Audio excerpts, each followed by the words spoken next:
Puji Tuhan, kita bersyukur dapat kesempatan lagi untuk belajar mengenal hati Tuhan kita. Terima kasih Ibu Bapak petugas, semua Kalapas yang memberi kesempatan untuk warga binaan, anak-anak saya semuanya boleh ikut belajar bersama-sama.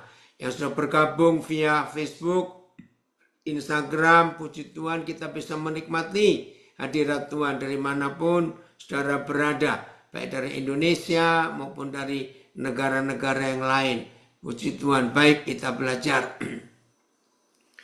Hari ini tema kita kedewasaan rohani. Ya, kita belajar.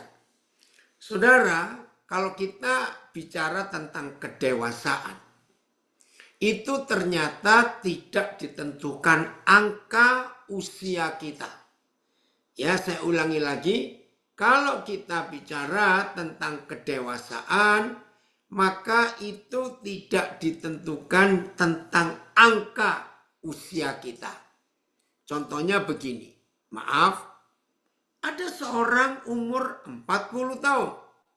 Jadi angka usianya 40. Tapi, maaf, belum dewasa. Padahal secara angka sudah cukup itu 40 tahun. Apalagi sudah menikah, sudah jadi ibu, mama, sudah jadi ayah. Tapi masih seperti anak-anak. Maaf ya, ini cuma memberi contoh saja. Jadi yang disibukkan itu bukan tanggung jawab yang jadi bagian hidupnya.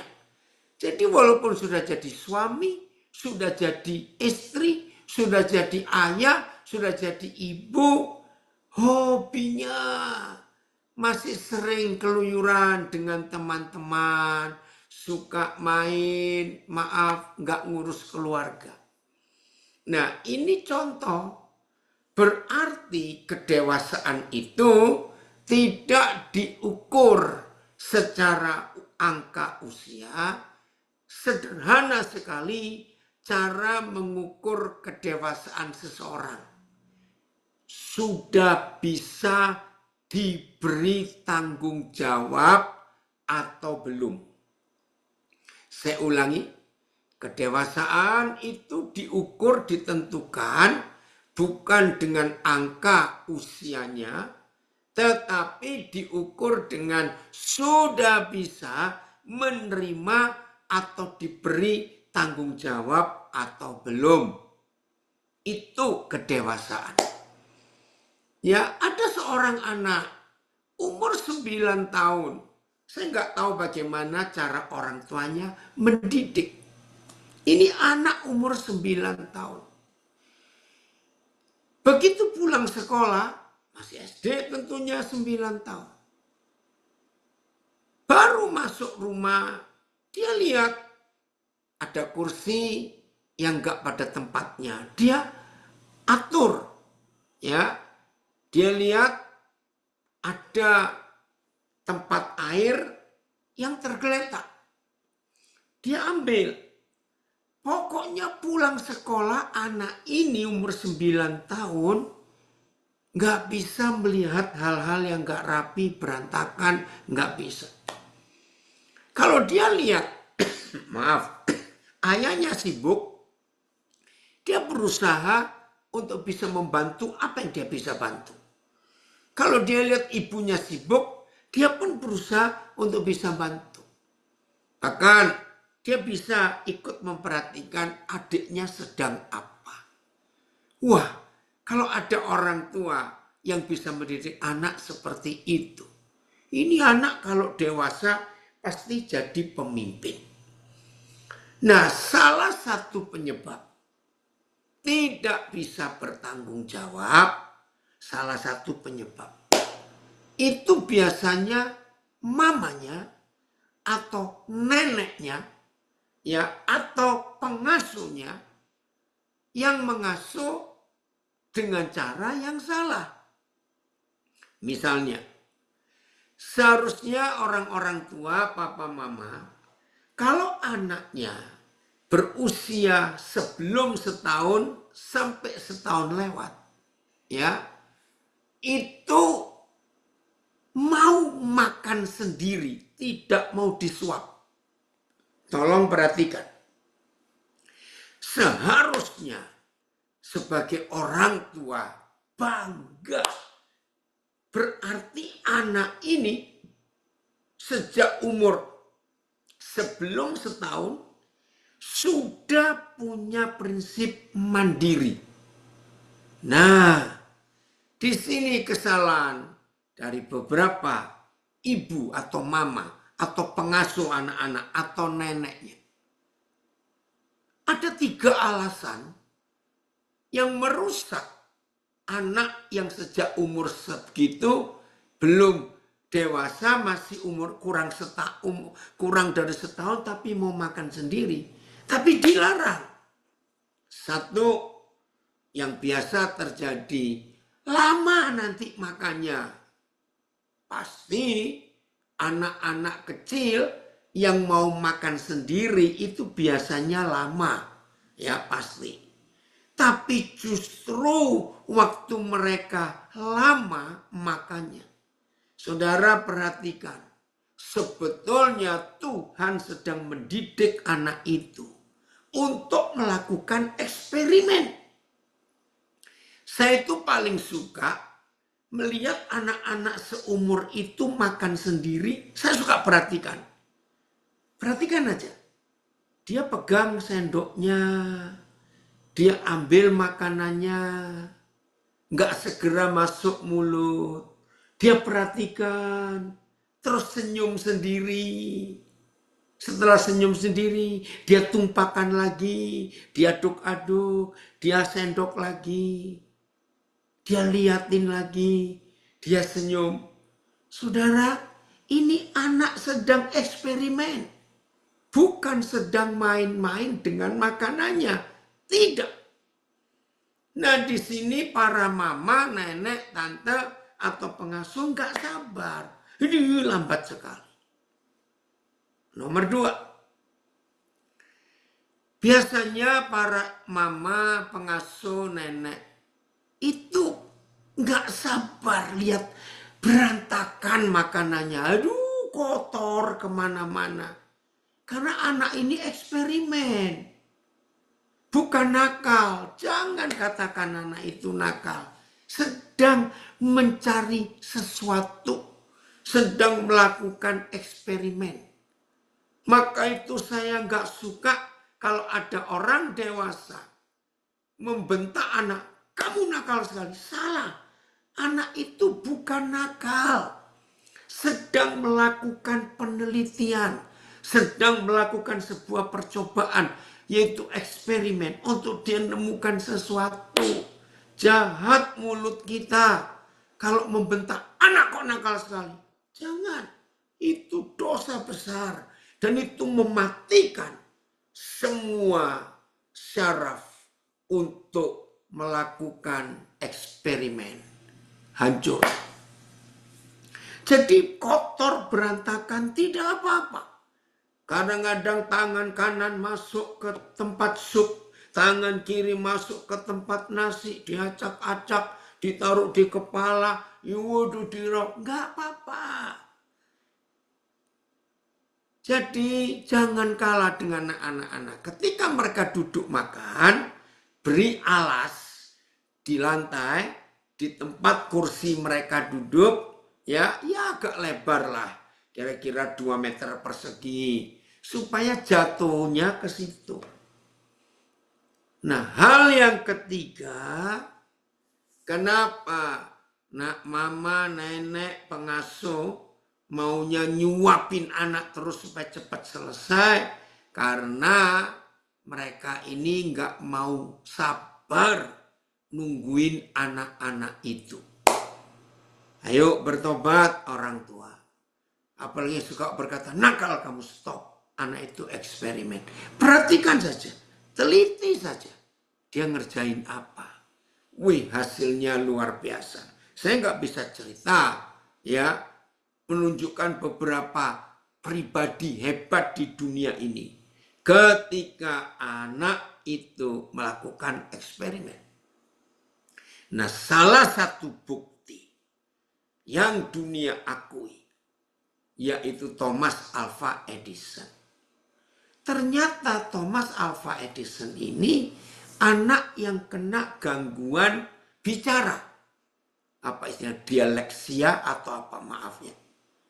Jadi waktu dia kelas 3 SD, belum sempat naik ke kelas 4. Dia diusir pulang dari sekolah oleh gurunya. Lalu dibawain surat.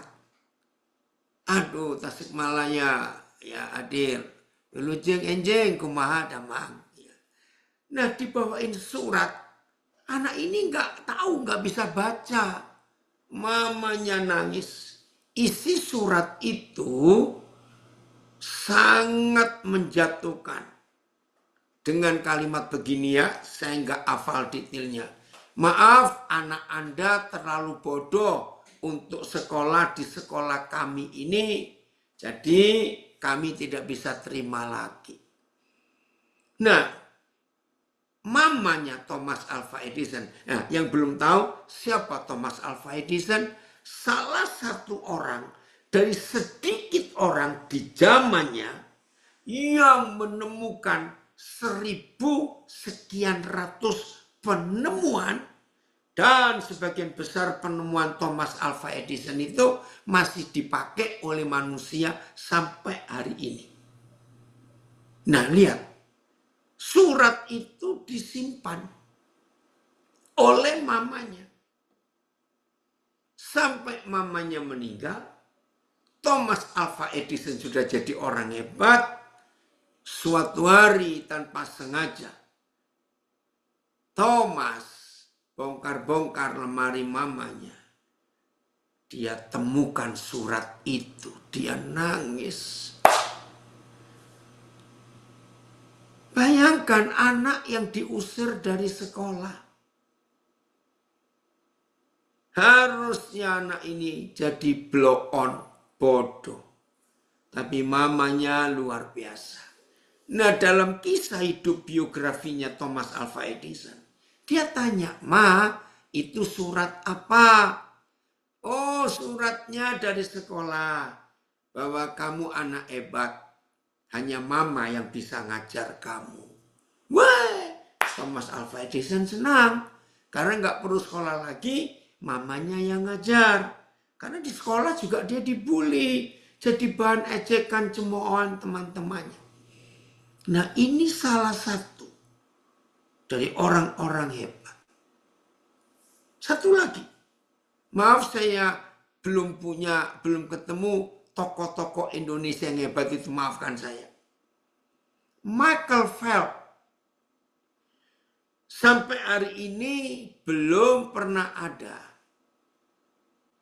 seorang yang bisa mengalahkan dia. Siapa Michael Phelps? Perenang hebat dari Amerika Serikat.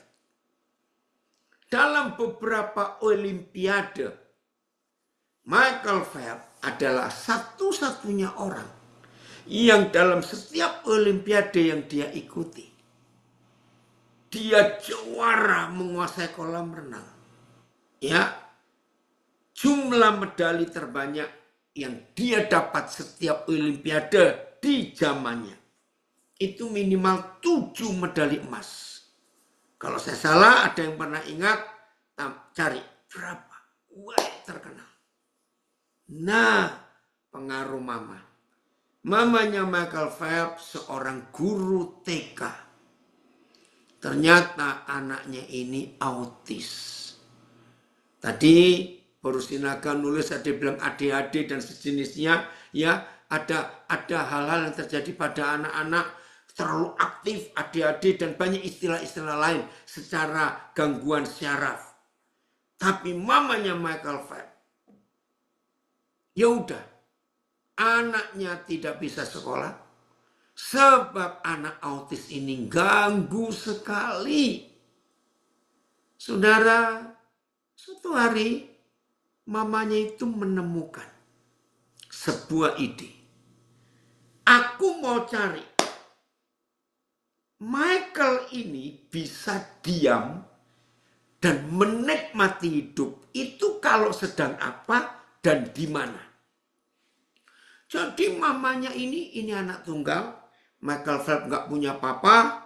Akhirnya mamanya pun korbankan diri untuk sementara nggak jadi guru dulu karena ngurus anak autis ini yang waduh aktifnya susah diajak komunikasi. Nah, sampai suatu titik mamanya menemukan, oh, Michael kecil ini hanya bisa diam, konsentrasi, serius, itu kalau di kolam renang. Saudara, bulan-bulan berikutnya, mamanya dengan setia, tiap hari berjam-jam, mamanya baru bawa pulang Michael dari kolam renang kalau dia sudah capek sampai ketiduran. Ternyata sejarah mencatat dia menjadi satu-satunya manusia yang paling kuat, paling hebat di kolam renang. Cari aja Michael Phelps. Phelps-nya itu kalau nggak salah P-H-E-L-P. Saya lupa. Tolong ada yang bantu Michael Phelps. Saya lupa spellingnya. Nah, di sini kita lihat dua contoh. Jadi ada mama yang punya pengaruh jelek untuk anak-anak. Anak-anak ingin makan sendiri dilarang. Tapi mamanya Thomas Alva Edison dan mamanya Michael Phelps adalah orang-orang hebat. Dan anak mereka diakui oleh dunia. Wah, dari guru musik hebat. Oh ya, terima kasih. Dari Sydney nulis Michael Phelps ya. Tolong dicari nanti. Dari Depok. Jadikan kekuranganmu sebagai kelebihanmu. Setuju, Arif. Demikian juga sebaliknya. Jadikan setiap harinya sebagai pembelajaran diri. Baik hal positif maupun negatif yang terjadi. Amin. Terima kasih Vergio, Michael Phelps. Ya, Bapak. Ini luar biasa. Maka itu semua saudara, termasuk anak-anak saya, warga binaan, Makasih Martapura, Michael Phelps. Ayo gunakan waktu selama kalian masih di dalam untuk punya tanggung jawab. Supaya nanti kalau kalian selesai kuliah di universitas kehidupan ini, kalian pun jadi orang-orang yang dewasa. Secara mental, secara fisik, secara jiwa juga. Wah, itu akan luar biasa. Oke, saya tunjukkan dulu ya. Ini coba lihat yang di Facebook, Instagram. Filipus menayangkan siapa itu Michael Phelps. Ya, lihat itu. Ya, terima kasih Phil. Orang hebatnya. Oh, pada 30 Juni 85 dia umur 40 tahun. Ya. Oke, dia menang berapa kali Olimpiade? Coba, ada, bentar ya. Ya, tidak berhenti mengoleksi emas di Olimpiade Rio 2016 hingga, oke nggak ada ya beritanya ya. Ya udah, Michael Phelps pokoknya. Sebentar. Ya, Michael Phelps second adalah seorang perenang Amerika Serikat dan pemecah rekor dunia. Ya, kelahiran,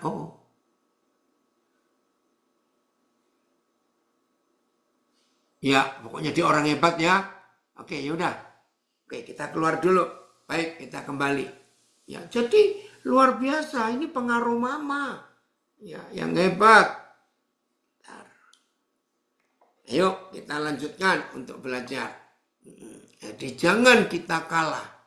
Oke, kita lihat Lukas 2 ayat 52. Kedewasaan rohani itu nggak cukup untuk rohani saja. Harus 3 hal ini. Kita dewasa.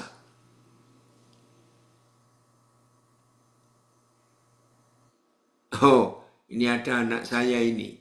Belajar juga dari Papa Daniel yang hanya lulusan SMA, tapi berdampak hebat bagi orang banyak. Makasih nak. Agus, apa saudara-saudara dari LPY bisa ikut? Papa belum lihat itu ya. 52. Lukas 2, 52. Bukan 32.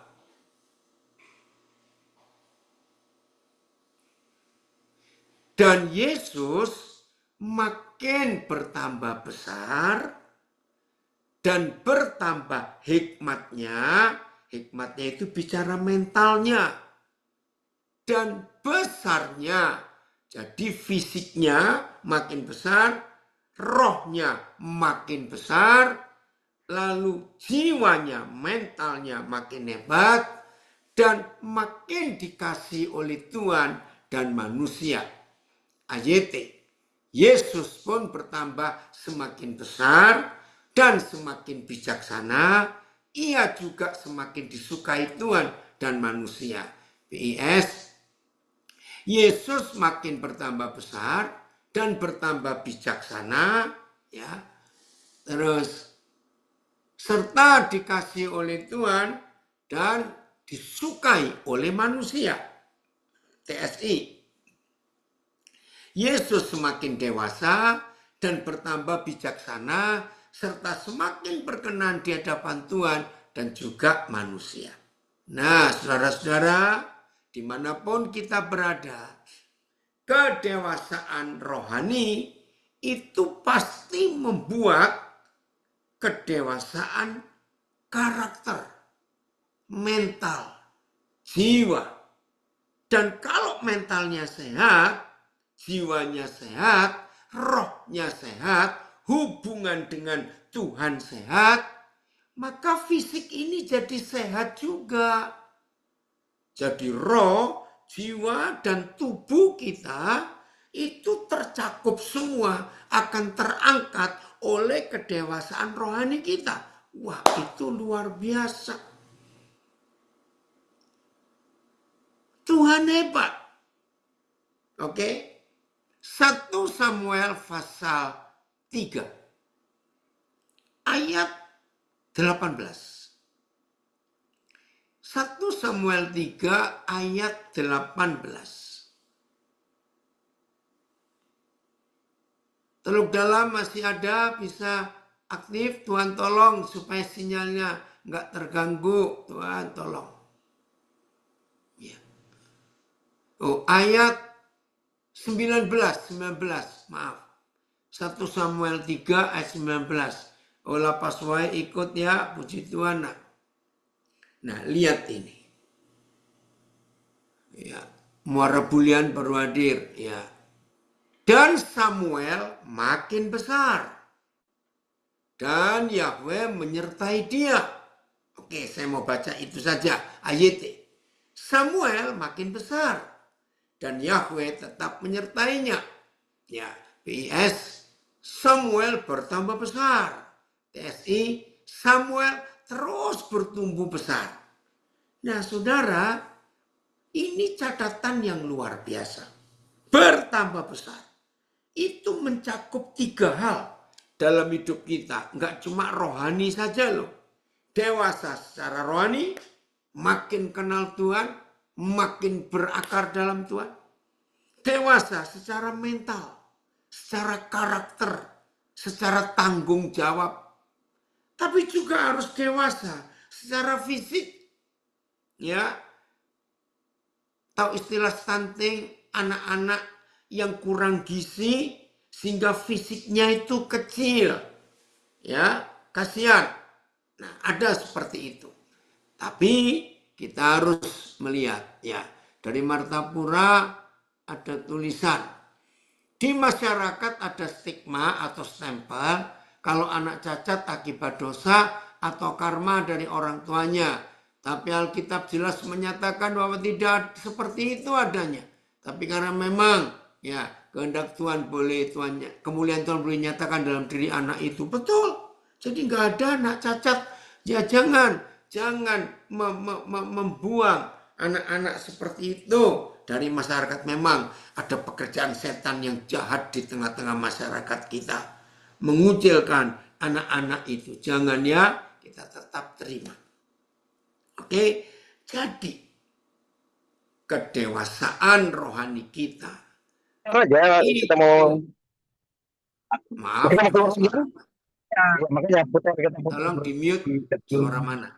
Nah, saudara, kalimat dan Samuel semakin besar, Tuhan Yesus pun bertambah besarnya, sederhana. Itu karena makanan. Ya, semua orang pasti ngerti. Karena makanan.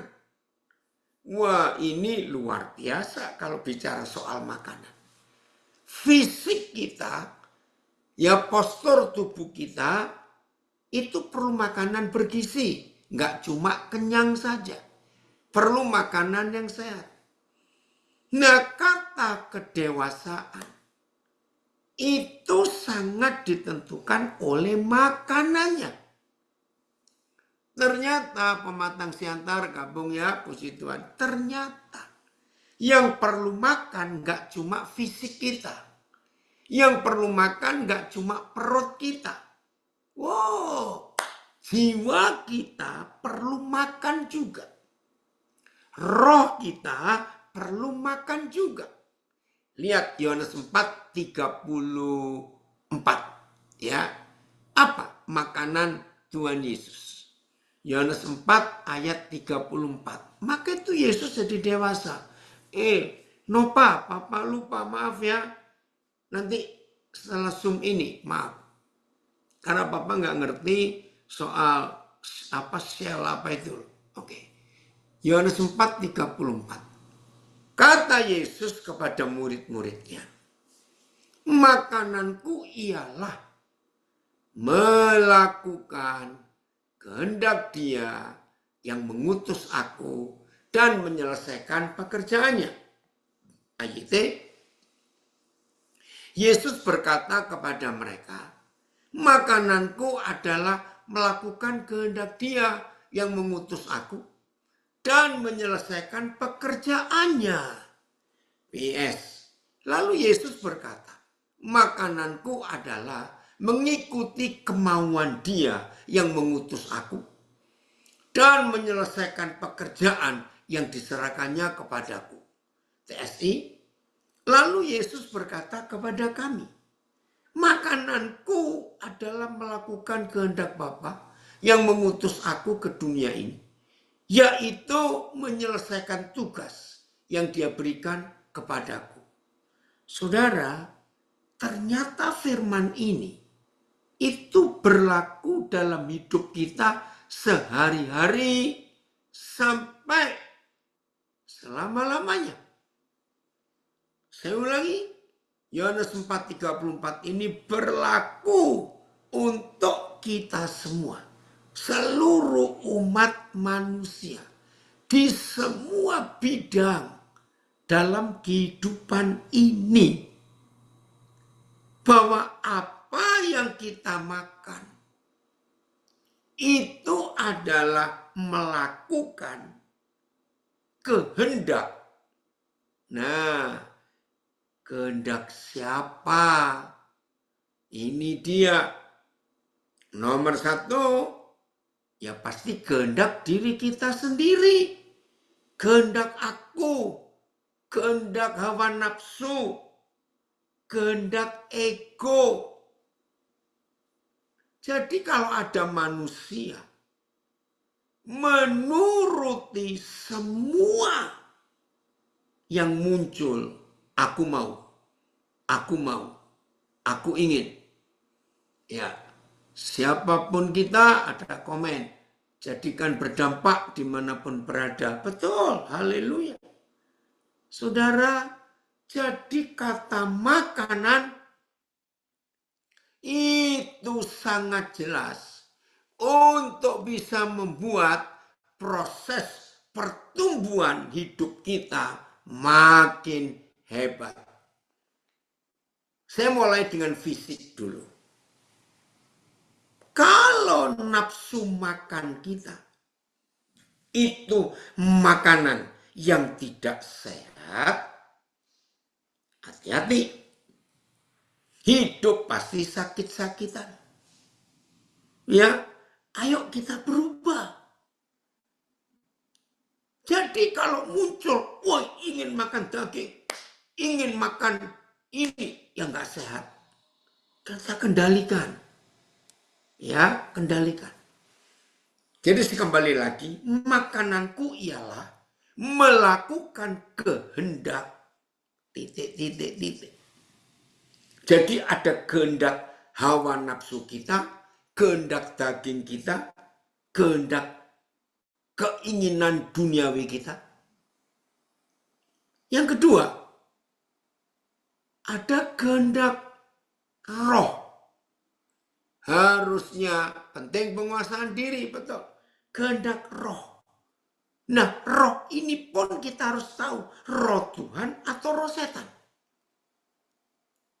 Ya, kehendak roh.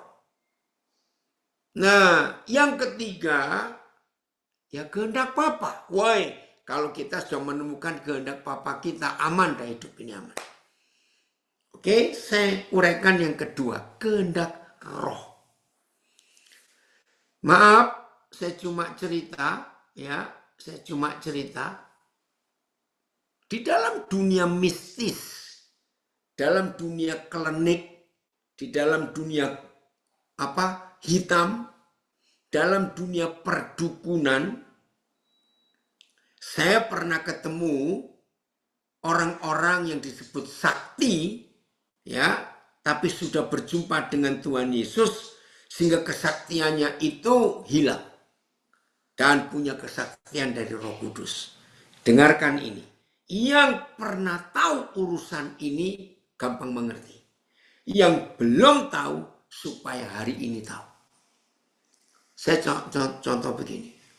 Ada orang yang belajar ilmu gelap, ilmu hitam, pedukunan, klinik, mistis, santet, dan sejenisnya. Bertahun-tahun nggak meningkat ilmunya. Cetek istilahnya dangkal. Tapi ada orang baru 3 bulan belajar dengan ilmu kegelapan ini. Tapi kesaktiannya itu luar biasa. Nah, di dalam dunia mistis itu ditemukan penyebab yang sederhana seperti yang ada di Yohanes 4:34. Ini luar biasa. Jadi begini. Ini cerita mereka yang saya pernah ketemu. Makin seorang murid dari sebuah perguruan atau dukun itu taat total. Ya, contoh. Di ilmu Jawa ya ada istilah topo pendem. Topo itu bertapa, pendem itu dikubur. Ngeri saudara. Jadi orang ini dikubur, tapi cuma kepalanya yang kelihatan di permukaan tanah. Itu berhari-hari dilakukan. Tidak makan, tidak minum. Ya tubuhnya di dalam tanah. Ada yang disuruh tidur di kuburan berhari-hari. Ada yang disuruh ini, disuruh itu. Nah, dari kesaksian mereka, saya menemukan murid yang nurut total, yang taat mutlak, cepat sakti, cepat naik ilmunya. Tapi yang aras-arasan belajar, yang bandel, ya nggak maju-maju. Jadi mereka sampai bisa segitu hebat ilmunya. Karena makananku ialah melakukan kehendak Dia yang mengutus aku. Nah, itu Tuhan Yesus melakukan kehendak Bapa. Maka itu hari ini, kalau saudara dan saya ingin dewasa secara rohani, makanlah firman sebanyak-banyaknya. Taati perintah, keinginan Bapa kita. Mutlak. Taatnya tidak membantah. Ya. Berapa kali kita belajar, saya menyampaikan, berbahagialah setiap kita. Kalau bisa selalu berkata, ya Tuhan. Ya, sama seperti semua prajurit di semua kesatuan. Kepolisian, Angkatan Darat, Angkatan Laut, Angkatan Udara, militer, Brimob, dan semuanya. Hanya ada dua kata yang para prajurit ucapkan di depan komandan mereka. Siap, laksanakan. Saudara, jadi kalau kita ingin dewasa secara rohani, bukan doa puasa, bukan. Bukan doa pagi 4 jam, doa siang 4 jam, doa sore 4 jam, doa malam 4 jam. Tuhan gak suka, itu orang malas, itu doa terus. Tidak. Taat. Kalau komandan berkata ampuni, ampuni. Komandan berkata ke kiri, ya ikuti ke kiri. Komandan berkata lurus, ikuti lurus. Nah, itu yang saya belajar. Ternyata ketaatan kita melakukan kehendak siapa. Wih, luar biasa. Domi, Papa ini nunggu kabarmu loh, nak. Senang sekali Papa lihat kamu ada. Jadi saudara dan saya, maaf saya pakai contoh, ingin dipakai sebagai alatnya siapa? Kalau kita ingin dipakai jadi alatnya Tuhan, taatlah. Maaf, tapi kalau ada yang milih ingin dipakai jadi alatnya setan, ya taatlah kepada mereka. Itu pilihan kita.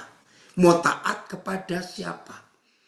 Jadi Yohanes 4:34 itu satu-satunya ayat yang akan memberitahu kita bagaimana dan kapan kita bisa jadi dewasa sehingga kita bisa bertanggung jawab, tergantung kita mau taat kepada siapa. Saya ulangi, untuk menjadi dewasa secara fisik, ya makan dong. Makanannya harus jelas. Ternyata secara mental, jiwa, secara roh sama. Makananku ialah melakukan kehendak Dia, kehendak Bapa yang mengutus aku. Maka itu saya kembali ke contoh murid-murid pedukunan, murid-murid yang mau sakti itu. Ternyata jelas perbedaannya. Yang bandel, yang susah nurut pada gurunya, ya enggak maju-maju. Tapi yang selalu berkata ya kepada roh jahat itu. Bish, cepat sakti mereka. Ini pilihan kita. Maka itu kenapa dalam doa Tuhan Yesus, bukan kehendakku Bapa yang jadi, tapi kehendakmu. Wih, itu luar biasa. Kehendak Dia. Kehendak Dia. Anak-anak, warga binaan, saya bicara khusus untuk kalian. Seharusnya kalian itu kalau lulus dari Universitas Kehidupan, kalian itu harusnya jauh lebih hebat daripada kami yang masih keluyuran bebas di luar ini. Sebab saudara yang di dalam punya banyak waktu untuk merenungkan firman, untuk bersekutu dengan Tuhan. Kami yang di luar ini alasannya sibuk. Ya udah, maka itu kita nggak dewasa-dewasa. Putar-putar saja di situ. Hari ini, ayo kita mengambil keputusan untuk selalu berkata, ya Tuhan. Luar biasa. Kita ingat hidup Yusuf yang luar biasa itu. Dari narapidana politik. Hanya selangkah keluar dari penjara. Hanya selangkah. Nggak nunggu besok, nggak nunggu lusa. Hari itu juga. Dia langsung jadi orang nomor 2 di kerajaan Mesir. Aduh, ya nak, puji Tuhan, Papa juga senang untuk belajar ini ya. Diingatkan untuk taat. Jadi saudara, kalau kita betul-betul mau taat seperti Yusuf, cepat kita akan dibawa maju, naik ke tempat yang lebih tinggi lagi. Karena ketaatan Yusuf. Paulus, kalau dipikir ya, harusnya Petrus itu lebih hebat dari Paulus. Kenapa? Karena Petrus itu yang sejak awal jadi murid sampai Yesus naik ke surga. Petrus ngikuti semua. Betul tidak? Petrus itu ngikuti saudara. Paulus itu nggak pernah ketemu Tuhan Yesus. Betul toh? Dia benci kok pada Tuhan Yesus. Saya pakai istilah ini. Tapi mengapa Paulus bisa jauh lebih sakti daripada Petrus? Ternyata jawabannya Paulus itu nurutnya kepada Tuhan habis-habisan. Ya, taatnya kepada Tuhan itu total. Nggak ada satupun bantahan yang dia pernah lakukan kepada Tuhan Yesus. Ini bedanya. Maka itu, maaf ya, Paulus itu luar biasa dipakai oleh Tuhan. Ya, 27 kitab perjanjian baru. Kalau dihitung ya Matius sampai Wahyu, itu 27 kitab. Hitung aja, Matius sampai Wahyu. Ternyata tulisan Petrus cuma 2. 1 dan 2 Petrus. Tapi tulisan Paulus itu 14. Berarti Paulus menulis 51%. Nah, sebagai firman perjanjian baru. Lah kok bisa? Kitab Roma sampai Ibrani itu 14. Dan itu semua tulisan Paulus. Di situ saya heran. Ini orang kedewasaan rohaninya luar biasa. Ternyata ketaatan Paulus mutlak. Petrus masih nyangkal lagi. Ya, nggak tercatat di Alkitab, tapi tercatat di sejarah gereja Katolik. Jadi dalam sejarah gereja Katolik ada tulisan, ternyata Petrus ini menyangkal Tuhan lagi. Sejarah ya, nggak ditulis di Alkitab. Ketika kaisar yang berkuasa di negara Roma waktu itu, gila. Kota Roma dibakar. Yang bakar kaisar gila ini. Tapi disebarkan ke masyarakat. Murid Yesus itu yang membakar kota ini. Ketika murid-murid Tuhan Yesus ditangkapi oleh kaisar gila ini, Petrus lari meninggalkan Roma. Saudara, nah, dalam pelariannya itu, Petrus ketemu Tuhan Yesus di perjalanan. Lalu Tuhan tanya, kamu mau kemana? Aduh, Petrus bertobat. Dia nggak jadi lari, dia balik Dan dia ditangkap. Dan ketika dia mau dihukum salib, ini sejarah ya, di Alkitab tidak ada. Ketika dia mau disalib, dia minta izin kepada penguasa Roma. Jangan aku disalib seperti Tuhanku. Aku nggak layak. Biar aku disalib terbalik. Jadi kepalanya di bawah, kakinya di atas. Kisah sejarah. Nggak ada di Alkitab. Nah, Petrus nyangka lagi. Tapi kalau Paulus taatnya luar biasa. Salah satu ayat yang memberitahu kita ketaatan Paulus. Kita buka Kisah Rasul 20 ayat 22. Oke, Medan harus keluar ya. Kisah Rasul 20 ayat 22. Kita lihat ini. Ya, jadi kedewasaan itu karena makanan. Maka kita cepat besar. Ya. Tetapi sekarang sebagai tawanan roh, aku pergi ke Yerusalem. Nah, kita akan bongkar pengakuan Paulus sebagai tawanan roh. Ayat.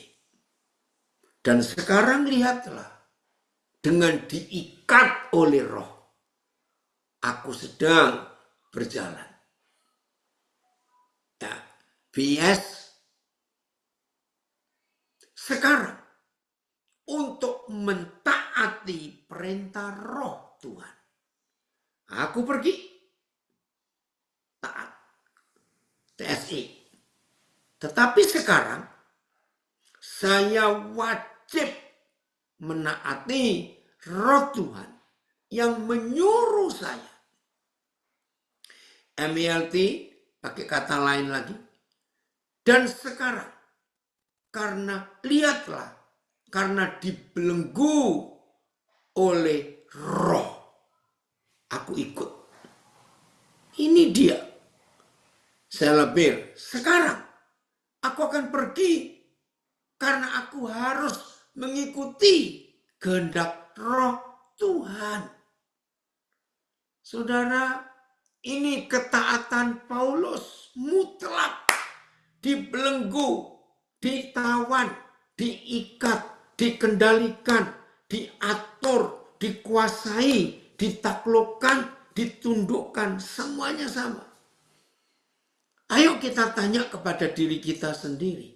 Siapa yang menaklukkan diri kita? Siapa yang membelenggu hidup kita? Siapa yang mengatur, menyetir, memimpin? Waduh, semua cari. Siapa? Berbahagialah setiap kita kalau menemukan roh Tuhan yang membelenggu, yang menguasai, yang menaklukkan kita semuanya. Ayo hari ini kita betul-betul menyadari betapa Tuhan itu luar biasa. Lihat hidup Tuhan Yesus. Matius 4 ayat 1. Lihat Matius 4 ayat 1. Ayo saudara. Yuda, kapan kamu ke Makassar? Ya. Kita lihat Matius 4 ayat 1. Maka Yesus dibawa oleh roh ke padang gurun untuk dicobai iblis. Ayat. Kemudian Yesus dipimpin oleh roh ke padang belantara untuk dicobai iblis. PS. Kemudian Yesus dibimbing oleh roh Tuhan ke padang gurun untuk dicobai oleh iblis. SI. Sesudah itu Yesus dipimpin oleh Roh Kudus ke padang belantara untuk dicobai iblis. Bayangkan, kalau Tuhan Yesus saja, Ivan, Yahu, gimana kabarmu nak? Kalau Tuhan Yesus saja hidupnya dipimpin, diatur, dibelenggu oleh Roh Kudus, nggak semaunya sendiri. Maka itu Yesus itu makin besar, makin bertambah hikmatnya. Ingat tadi Lukas 2:52. Nah, seharusnya seperti itu kita dalam perjalanan hidup kita. Palembang baru hadir, oke. Indah ya saudara kalau kita tahu siapa yang mengontrol, mengatur hidup kita ini. Puji Tuhan, kita bersyukur kalau Tuhan memberi kita kesempatan untuk hidup dibelenggu, dipimpin, diatur oleh Roh Kudus. Ingat loh, uang bisa ngatur kita, sangat bisa. Ya, Tuhan tolong kita semuanya. Nah, jadi kedewasaan itu nggak diukur oleh umurnya, tapi tanggung jawabnya dan makanan kita. Apa yang kita makan, itu menunjukkan kita akan jadi dewasa ke arah mana. Mau dilatih, ya, ciri-ciri kedewasaan itu nggak suka ngambek, nggak suka tersinggung. Ya, anak-anak yang suka ngambek, suka tersinggung. Kalau kita dewasa, tidak. Ya, puji Tuhan untuk itu. Maka kita harus menjadi murid-murid Yesus yang didewasakan. Karena ketaatan kita, karena makanan kita yang benar melakukan kehendak Dia. Maka itu selalu kita cek keinginan siapa yang aku lakukan. Oke, Gali, coba beri tambahan kenapa tema ini dipilih. Kita dengar dulu suara kita ini. Kenapa? Gali masih ada?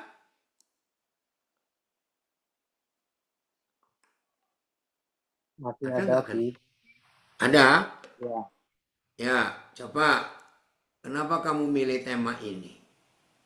Ya, jadi ya kenapa saya memilih tema ini?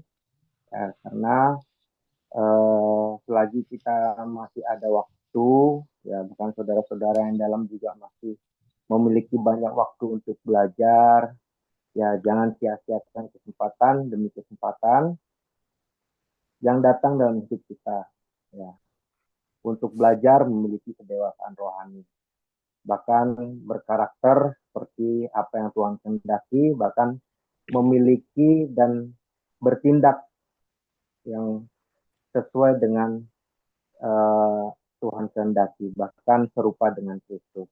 Jadi ya mari saudara-saudara kita menikmati proses yang Tuhan berikan untuk kita untuk mematangkan kedewasaan rohani kita dalam membangun hubungan kita dengan Tuhan, agar sifat-sifat duniawi kita bisa kita kikis, bahkan bisa kita tinggalkan untuk menuju kehidupan yang lebih baik lagi, dengan menunjukkan bahwa kita ini bisa, bahkan kita menunjukkan kehidupan kita ini dengan kasih, kesetiaan, dan pengorbanan kita yang kita lakukan dalam kehidupan sehari-hari. Ya, kenapa tema ini saya pilih untuk memberi saudara-saudara kenapa saya memilih tema ini? Jadi buat saudara-saudara bisa belajar juga bagaimana ya kehidupan kita ini bisa matang dalam rohani. Begitu Pak. Amin. Ya itu kali ya. Puji Tuhan. Kita lanjutkan. Ya. Kita buka kitab Peratapan pasal 3 ayat 27 dan 28. Nah, ini bentuk kedewasaan. Ya. Ratapan pasal 3 ayat 27 dan 28. Siap ya untuk menjadi dewasa, diberi tanggung jawab untuk kita kerjakan dengan baik. Tanggung jawab itu adalah baik bagi seorang pria. Maaf, kok nggak disebut wanita? Ya, karena dalam fakta hidup sehari-hari, kalau ada orang berkata, kenapa kamu nggak tanggung jawab? Biasanya itu kepada laki-laki. Ya, kepada wanita hampir tidak pernah ada tuntutan untuk tanggung jawab. Wih, orang hebat dari Balikpapan muncul. Haleluya. Oke, lihat. Adalah baik bagi seorang pria memikul kuk pada masa mudanya. Baik bagi seorang laki-laki jika dia memikul kuk pada masa mudanya. Kuk itu tanggung jawab, beban hidup. Yes. Baiklah kita belajar menjadi tabah pada waktu masih muda.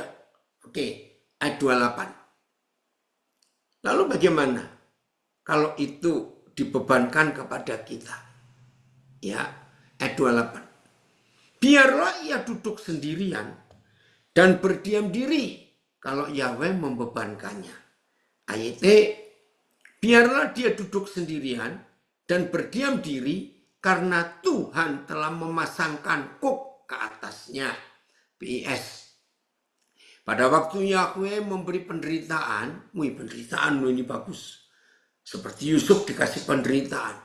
Paulus dikasih penderitaan. Masuk penjara. Pada waktu Yahweh memberi penderitaan, hendaklah kita duduk sendirian dengan diam.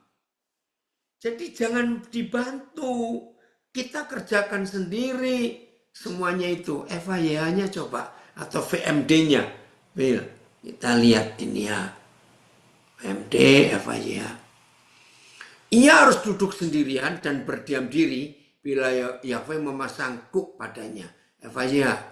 Karena hal itu menjadikan dia mampu untuk duduk menyendiri sambil berdiam diri menanti perintah dari Yahweh. Nah, saudara, lihat kedewasaan rohani itu diukur oleh tanggung jawabnya. Dalam istilah bahasa Indonesia, saya menemukan kalimat ini. Maka seorang yang tidak dewasa atau belum dewasa, walaupun angka umurnya sudah kepala 4, kepala 5, kepala 3, tidak bisa atau belum bisa bertanggung jawab, berarti pribadi itu, saudara kita itu baru bisa jawab tanggung-tanggung.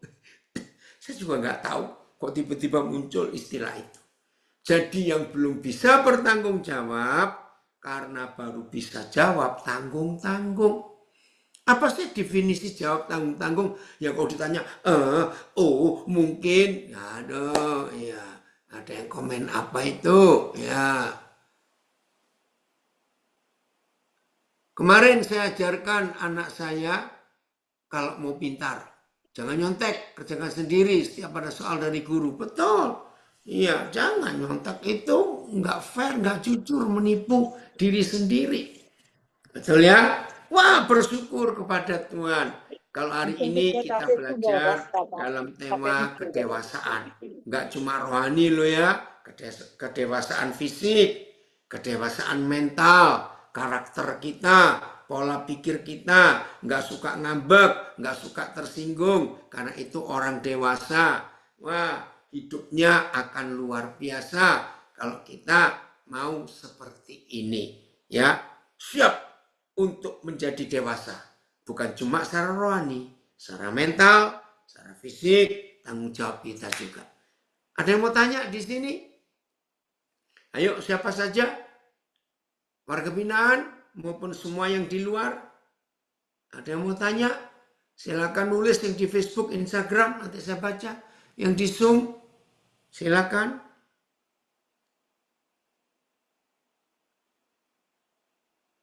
Tidak ada. Oke. Tuhan Yesus memberkati kita semua. Selamat menjadi dewasa dengan pola makan yang benar dan punya tanggung jawab. Kemampuan bertanggung jawab. Roh Kudus menolong kita semuanya untuk menjadi murid-murid Yesus. Woi, Bapak Gembala dari Waru, Surabaya, Sidoarjo. Jelas. Oke.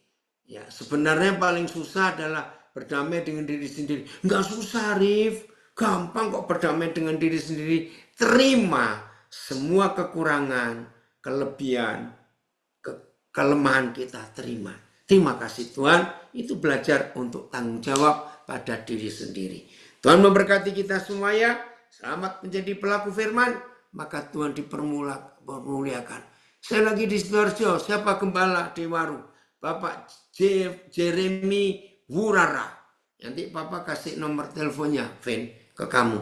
Ya, Jer, nanti ada saudaramu dari Nabire akan hubungi, namanya Venis. Oke? Tuhan memberkati kita semuanya. Saya kembalikan kepada host.